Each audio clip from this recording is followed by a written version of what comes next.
రేపు మంగళవారం రోజున రూ. 5 బిల్లతో ఇలా చేస్తే చాలండి. 5 కోట్ల అప్పున్నా సరే తీరిపోతుంది. మీరే అప్పులు ఇచ్చే స్టేజ్కి వెళతారనమాట. అంత చక్కగా పనిచేసే పరిహారం ఇది. చాలా చాలా శక్తివంతమైన పరిహారం. కొంత లక్షల్లో కూడా ఈ పరిహారాన్ని చేసేసి ఫలితాలను పొందారని సిద్ధశాస్త్రంలో చెప్పబడుతుందన్నమాట. అయితే ఈ రూ. 5 బిల్ల పరిహారం అనేది తప్పక ఆచరించండి. అంటే నార్మల్గా మన జీవితంలో మనకు అప్పులు ఉంటూ ఉంటాయండి. మనం చాలా ఇబ్బంది పడిపోతూ ఉంటాము. అప్పుని తీర్చుకోవాలని అనేక రకాల పరిహారాలు, విధి విధానాలను మనం పాటిస్తూ ఉంటాం, ఫాలో అవుతూ ఉంటాం, భగవంతుని వేడుకుంటాం. అయినా కానీ మన అప్పు అనేది తీరదు. అప్పు తీరక మనకు చాలా బాధ కలుగుతూ ఉంటుంది, ఇబ్బంది కలుగుతూ ఉంటుంది. అప్పు తీరాలంటే ఏం చేయాలో కూడా అర్థం కాదు కదా. అయితే అలాంటి వాళ్ళు ఏంటంటే కనుక ఈ పరిహారం చేసుకోండి. కేవలం చూడండి, రూ. 5 అంటే లక్ష్మీ రూపం అనమాట. ఒక రకంగా చెప్పాలంటే 5 అనే సంఖ్య కూడా లక్ష్మీదేవికి ఇష్టం. రూ. 5 బిల్లలో కూడా అమ్మవారి యొక్క అనుగ్రహం దాగుంటుందని పురాణాలలో చెప్పబడుతుంది. అంటే డబ్బుని అమ్మవారి రూపంగా భావిస్తాం కాబట్టి డబ్బుతో డబ్బు పరిహారాలు చేసుకుంటే తప్పకుండా అండి మనకు ఫలితాలు వస్తాయన్నమాట. ఇప్పుడు మనం అప్పు తీరటానికే కదా పరిహారం చేస్తున్నాం. కావున మన అప్పు అనేది తీరిపోతుంది. మనం కూడా అందరిలాగే అప్పులు ఇచ్చే స్టేజ్కి వెళతాం. కానీ ఒకటేసారి ఇప్పుడే చేయండి వెంటనే మీ అప్పు తీరుతుందని కాదు, కొంచెం సమయం పడుతుంది. అలానే కాకుండా మెల్లిమెల్లిగా అప్పు తీరుతుంది, కానీ ఖచ్చితంగా అయితే తీరుతుంది. ఇది గుర్తుపెట్టుకోండి. మీరు అప్పుని తీర్చుకోవడానికి ఈ పరిహారం ఎంత చక్కగా పనిచేస్తుందంటే అంత చక్కగా పనిచేస్తుందండి. ఇది ఎక్కువగా ఏంటంటే కనుక పెద్ద పెద్ద అంటే కోటీశ్వరులు అప్పు ఎక్కువగా ఉండి ఇబ్బంది పడతారు. కొంతమంది సాధువులు, మునులు ఉంటారు కదా, అలాంటి వాళ్ళు చేసింది ఇదేంటంటే కనుక కొంచెం పాత పద్ధతి అండి నిజం చెప్పాలంటే. కానీ ఇప్పటికి కూడా ఇది ఆచరణలో ఉంది, కొంతమంది చేస్తారు. మరి మనం కూడా చేయటం వల్ల మన అప్పు కూడా తీరుతుంది, మనం కూడా అప్పుల నుంచి బయటపడతామన్నమాట. ఎలా చేయాలో తెలుసుకునే ముందు ఒక చిన్న రిక్వెస్ట్ అండి, వీడియోని పూర్తిగా చూడండి, వీడియోకి ఒక లైక్ ఇవ్వండి, నచ్చితే ఛానల్ని సబ్స్క్రైబ్ చేసుకోండి. ఇక ఆ తర్వాత ఏంటంటే కనుక రేపు మంగళవారం కదా, అయితే కొన్ని నియమాలను పాటించాలి. మన పెద్దవారు కూడా ఇవి ఆచరించేవారు, పాటించేవారు కాబట్టి మనం కూడా ఆచరించటం వల్ల, పాటించటం వల్ల మన జీవితం మారుతుంది. మంగళవారం ఎట్టి పరిస్థితుల్లో అప్పు చేయకూడదండి. అప్పు చేస్తే ఏమవుతుందో తెలుసా, అప్పు పెరుగుతుంది, తరగదనమాట. అంటే తగ్గదు, అప్పు పెరుగుతూ ఉంటుందన్నమాట. అందుకే ఎట్టి పరిస్థితుల్లో కూడా గుర్తుపెట్టుకోండి, మంగళవారం అప్పు చేయకపోవటమే బెటర్ అనమాట. ఇది మనకు శాస్త్రాల్లో కూడా చెప్పబడుతుందండి. మన పెద్దవారు కూడా, మన ఇంట్లో మన పెద్దవారు ఉంటారు కదా, వాళ్ళు కూడా చెబుతారు మంగళవారం అప్పు చేయకూడదు. అసలు మంగళవారం దూర ప్రయాణాలు చేయకూడదు. మంగళవారం ఇంట్లో ఏంటంటే కనుక ఎర్ర టమాటాల కూర, అంటే టమాటాల కూర ఉంటుంది కదండి, టమాటా పచ్చడి కానీ టమాటాల కూర కానీ తినకూడదు. మీరు అనుకోవచ్చు దీనికి దానికి ఏంటండి సంబంధం అంటే కనుక, ఎరుపు కదండి, మంగళవారానికి అధిపతి కుజుడు కాబట్టి కుజుడు ఏంటంటే కనుక మళ్ళీ మళ్ళీ మన చేతండి చేసిన పనులు చేయిస్తూ ఉంటారు. అయితే ఎరుపు ఏంటంటే కనుక అప్పుని పెరిగేలాగా చేస్తుందన్నమాట. అందుకే ఎర్రపప్పు కావచ్చు, ఎర్ర టమాటాల కూర కావచ్చు, క్యాప్సికం ఉంటుంది కదా అది కావచ్చు, కోసి వండరాదని మనకు పరిహార శాస్త్రంలో చెప్పబడుతుందన్నమాట. అందుకే వీటిని అవాయిడ్ చేయండి. ఒక్కరోజు తినకపోతే ఏం కాదు కదండి, మనకు అప్పు తీరాలన్నా, మనం బాగుండాలన్నా సరే వీటిని వదిలేస్తే సరిపోతుందండి. అంతే, అంతకు మించి ఇంకేం లేదనమాట. మంగళవారం మనం ఏంటంటే ఒంటి స్నానమైనా సరే చేసుకుని మన ఇంట్లో దీపారాధన చేసుకోవాలి. మీ ఇష్టదైవం మంగళవారం ఏంటంటే కనుక ఆంజనేయ స్వామిని పూజించవచ్చు. ఇంట్లో మీరేంటంటే లక్ష్మీదేవి కూడా దీపం పెట్టవచ్చు. ఎలా చేసుకున్నా ఏం కాదు. మన మనసులో భక్తి ఉండి మనము అంటే భక్తి భావంతో ఒక చిన్న దీపం పెట్టినా సరేనండి, మనకు కొంచెం ఏంటంటే కష్టం తీరే అవకాశం అయితే ఉంటుందని పురాణ గ్రంథాల్లో చెప్పబడుతుందన్నమాట. ఇలా దూర ప్రయాణాలు చేయటం కానీ, అలానే కాకుండా మంగళవారం ఏంటంటే అప్పు తీసుకోవటం కానీ ఇవి నిషేధం కాబట్టి ఇవి చేయకపోవడం బెటర్ అనమాట. ఇక ఆ తర్వాత రూ. 5 బిల్ల, మనం ముందే చెప్పాం కదా లక్ష్మీ రూపమని. అయితే రూ. 5 బిల్లతో పరిహారం చేస్తే అప్పు తీరుతుందండి, ఖచ్చితంగా తీరుతుంది. ఎందుకంటే రూ. 5 బిల్లలో అద్భుత శక్తి దాగుంటుంది. ఇలా ఏంటంటే మన అప్పుని తీర్చడానికి ఇది ఉపయోగపడుతుందన్నమాట. చాలా చాలా మంచి పరిహారం అని చెప్పొచ్చు. కాబట్టి ఇక్కడ చూపించే విధంగా మీరు ఏంటంటే కనుక చిన్న పరిహారం చేసుకోండి. మంగళవారం ఏంటంటే కనుక గుర్తుపెట్టుకోండి, సమయం సందర్భం అంటూ ఏమీ లేదు, ఎప్పుడైనా చేయొచ్చు. కాకపోతే నమ్మకం అనేది ఇంపార్టెంట్ అనమాట. మనకు ఎంత నమ్మకం ఉంటుందో అంత చక్కగా ఫలితం వస్తుందన్నమాట. ఒకవేళ మీకు నమ్మకం లేదనుకోండి, ఏం పెద్దగా ఫలితం అయితే రాదు. ఇది గుర్తుపెట్టుకోండి. ఎందుకంటే ఇది పనిచేసే పరిహారం, సిద్ధించే పరిహారం. దీనివల్ల మనకు మంచి జరుగుతుంది, మంచి ఫలితాలు వస్తాయి. మన జీవితంలో ఎప్పటి నుంచో ఉన్న అప్పు కూడా తీరిపోతుంది అనమాట. అందుకే మీరు ఏం చేయండి అంటే కనుక, మన ఇంట్లో గంధం ఉంటుంది కదండి, 1 స్పూన్ అంత గంధం తీసుకోండి. మనం ఆడోళ్ళం పెట్టుకుంటాం కదా అష్టగంధము, అదొక స్పూన్ తీసుకోండి. ఆ తర్వాత 1 స్పూన్ అంత పసుపు తీసుకోండి. 1 కర్పూర బిళ్ళ తీసుకోండి. 1 బౌల్ తీసుకోండి, అంటే చిన్నది ఏదైనా సరే పర్వాలేదు, స్టీల్దా లేదంటే గాజుదా ఏదైనా సరే పర్వాలేదు తీసుకోండి. తీసుకున్న తర్వాత 5 రూపాయల బిళ్ళలు ముందుగానే సిద్ధం చేసుకోండి. ఇక్కడ రూ. 5 మాత్రమే తీసుకోవాలి, మిగతా అది మీరు ఏది తీసుకున్నా కానీ మీకైతే ఫలితాలు రావు. ఇది గుర్తుపెట్టుకోండి. ఇలా 5 రూపాయల బిళ్ళలు, ఇంకా తర్వాత గంధము, పసుపు, అనంతరం ఒక కర్పూర బిళ్ళ అనమాట. ఇలా తీసేసుకొని మనం చేతితో కర్పూర బిళ్ళని మెదిపి మనం తీసుకున్న బౌల్లో వేసి, ఆ తర్వాత అందులో ఒక స్పూన్ అంత కానీ లేదంటే 1.5 స్పూన్ అంత పసుపు పోసి, అందులో 1 స్పూన్ అంత గంధం మాత్రమే వేయాలి. గంధం మంచి వాసన కలుగుంటుంది కాబట్టి గంధం పసుపు కలిస్తే అది విడిపోని పదార్థం అనమాట. అంటే అతుక్కుంటుంది కదండి, ఎండిపోయిన తర్వాత కూడా అతుక్కుంటుంది అనమాట. అలా బౌల్లో పోసేసి మీరు చక్కగా నీళ్లను పోసి కలిపి అందులో ఏంటంటే కనుక గుర్తుపెట్టుకోండి, 5 రూపాయల బిళ్ళలు తీసుకొని చేతిలో పట్టుకొని గట్టిగా సంకల్పం చెప్పుకోండి.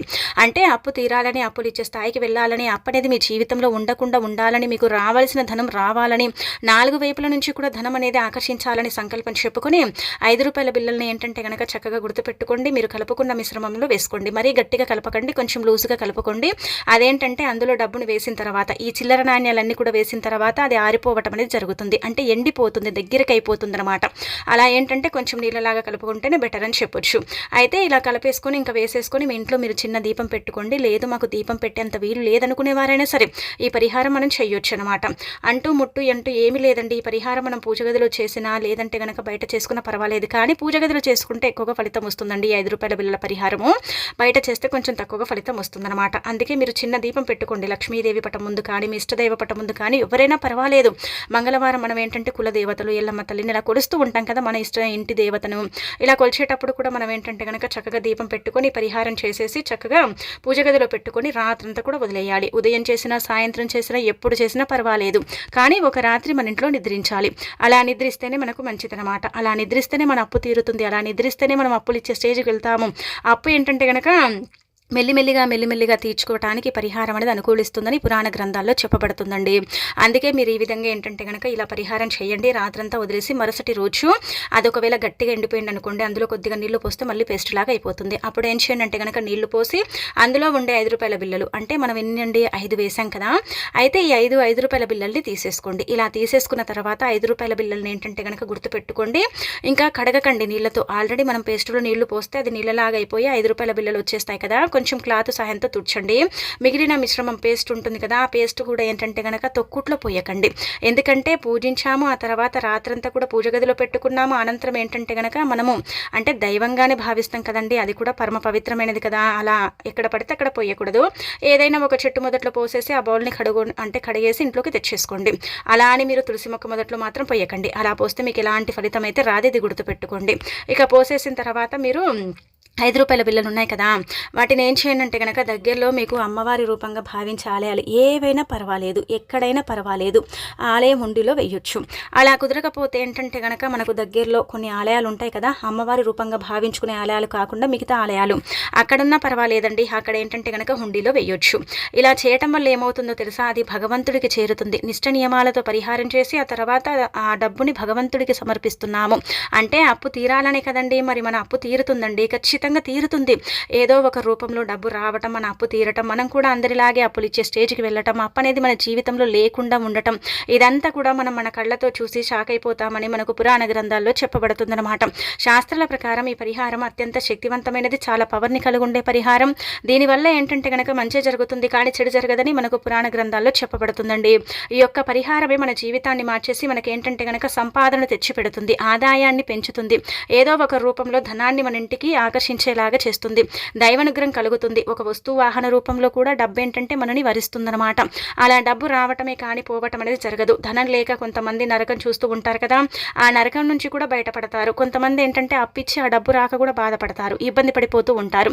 ఉన్నదంతా కూడా ఖర్చు అయిపోతుంది, కానీ డబ్బు అయితే రావట్లేదు అనుకుంటారు కదా, అలాంటి వాళ్లకు కూడా ఏంటంటే కనుక డబ్బు రావటానికైతే అవకాశం ఉంటుందండి. అలా కూడా ఈ పరిహారం అయితే పనిచేస్తుందని మనకు పురాణ గ్రంథాల్లో చెప్పబడుతుంది. ఇది చాలా పాత పద్ధతి పరిహారం అండి. నిజం చెప్పాలంటే మీరు తప్పక ఆచరించండి.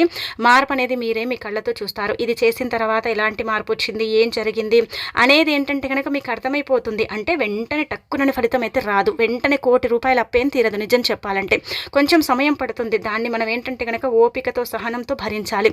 అలా భరిస్తే ఆ తల్లే మనకి ఏంటంటే కావలసినంత ఐశ్వర్యం ఇస్తుంది, అనుగ్రహాన్ని ఇస్తుంది, అప్పుని తీరుస్తుంది, అప్పుల కూబిలో నుంచి మనని బయటపడేస్తుంది.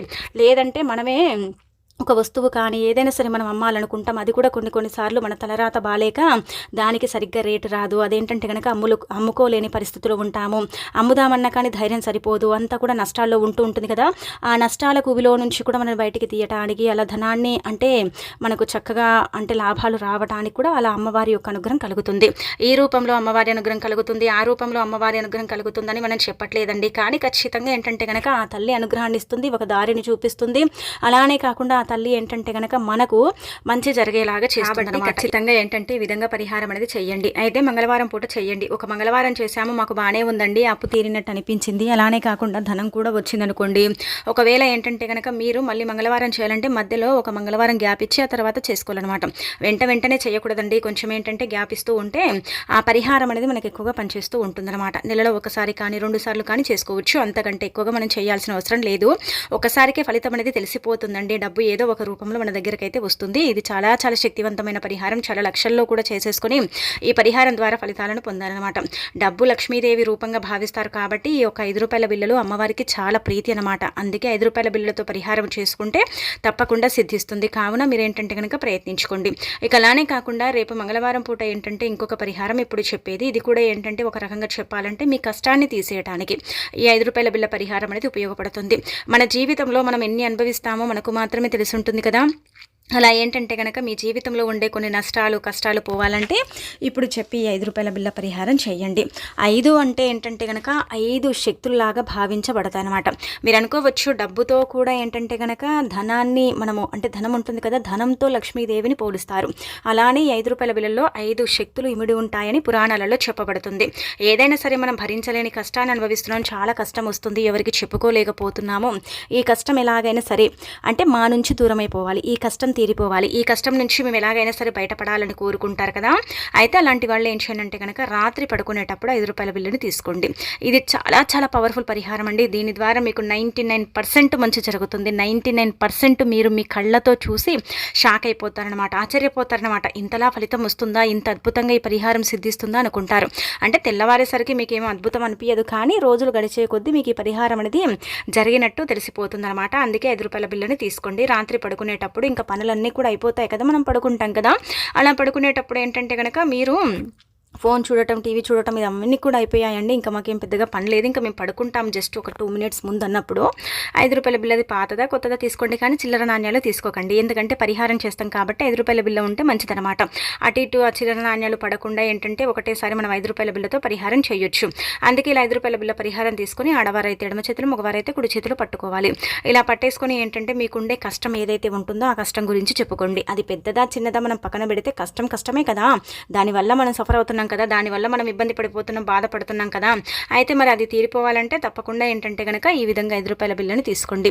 ఇలా తీసేసుకున్న తర్వాత చేతిలో పట్టుకొని ఏ కష్టమైతే మిమ్మల్ని ఇబ్బంది పెడుతుందో, బాధ పెడుతుందో, ఏ కష్టమైతే మిమ్మల్ని చాలా వరకు కూడా అంటే నష్టాల బారిన వేస్తుందో అలాంటి కష్టం గురించి మీరు చెప్పుకోండి. అలా చెప్పేసిన తర్వాత 5 రూపాయల బిల్లుని తీసుకోండి.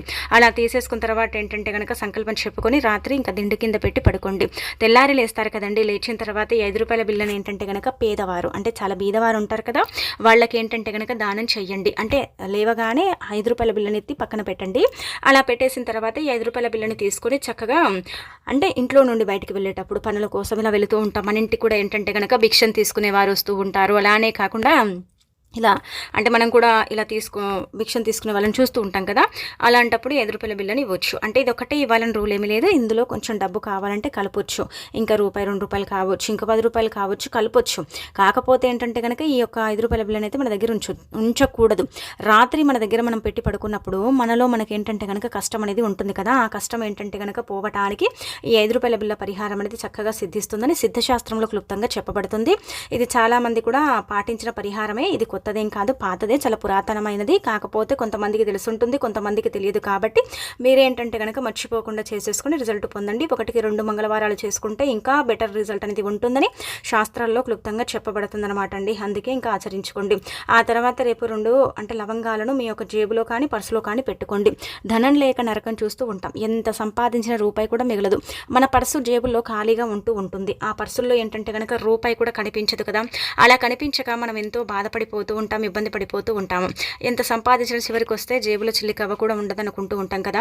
అలా ఏంటంటే కనుక పర్సులో కావచ్చు, జేబుల్లో కావచ్చు, డబ్బు లేక మనం ఇబ్బంది పడుతున్నా, బాధపడుతున్నా, ధనం ఏదైనా సరే రూపంలో మన దగ్గరికి రావాలని మనం అనుకుంటున్నా సరేనండి, మనం అనుకుంటాం కదా ఒక 10 రూపాయలైనా సరే మన పర్సుల్లో ఉండాలి, ఒక 100 రూపాయలైనా సరే కనీసం ఈ రోజుల్లో ఒక 200 100 రూపాయలైనా మన పర్సులో కనిపిస్తూ ఉండాలని మనం కోరుకుంటూ ఉంటాం.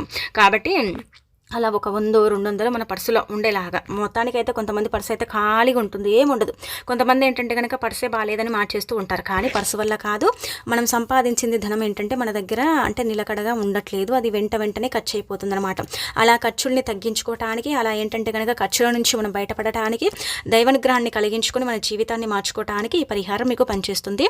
అందుకే మీరు ఏం చేయండి అంటే కనుక 2 లవంగాలు తీసుకోండి, పువ్వు ఉండేలాగా చూసుకోండి. అంటే లవంగాలకు పైన పువ్వు ఉంటుంది కదా, ఆ పువ్వు ఉండాలి. ఆ పువ్వు ఉంటేనే ఆ లవంగాలు ఏంటంటే కనుక పరిహార పరంగా కరెక్ట్గా పనిచేస్తాయి అనమాట. పువ్వు లేకపోతే అవి పరిహార పరంగా పనిచేయవని అర్థమని మనకు పరిహార శాస్త్రంలో చెప్పబడుతుంది. పువ్వు ఉండేలాగా 2 లవంగాలు తీసుకుని ఆ తర్వాత ఏంటంటే కనుక ఇష్టదైవం ఎవరైనా పర్వాలేదు, లక్ష్మీదేవి కావచ్చు, మిగతా దేవతలు, దేవుళ్ళు ఎవరైనా పర్వాలేదు, 3 సార్లు వాళ్ళ పేరు తలుచుకుని ఆ తర్వాత ఏంటంటే కనుక ఆ లవంగాలను చక్కగా మీరు అంటే ధనం కోసం పెట్టుకుంటున్నారు, డబ్బు కోసం పెడుతున్నారు కాబట్టి ఇంకా మీరు అంటే ధనం కోసం చెప్పుకొని ఆ తర్వాత పర్సులో పెట్టుకొని ఇంకా వదిలేయండి. చూడండి, ఇది పెట్టినప్పటి నుంచి మీ దగ్గరికి డబ్బు ఎలా వస్తుంది, ఇది మీ దగ్గర పెట్టుకున్నప్పటి నుంచి మీకు ఎలా ధనం అనేది ఆకర్షిస్తుంది, అదంతా కూడా మీరు మీ కళ్ళతో చూస్తారనమాట. అంత చక్కగా ఉపయోగపడుతుందండి. ఇది కూడా మీరు ఏంటంటే కనుక మర్చిపోకుండా చేసేసుకుని రిజల్ట్ అనేది పొందండి. మీరే ఏంటంటే ఫలితాన్ని చూసి షాక్ అయిపోతారు. అంత శక్తివంతమైన పరిహారం, చాలా చాలా పర్ఫెక్ట్గా పనిచేస్తుందండి పరిహారం మీకు.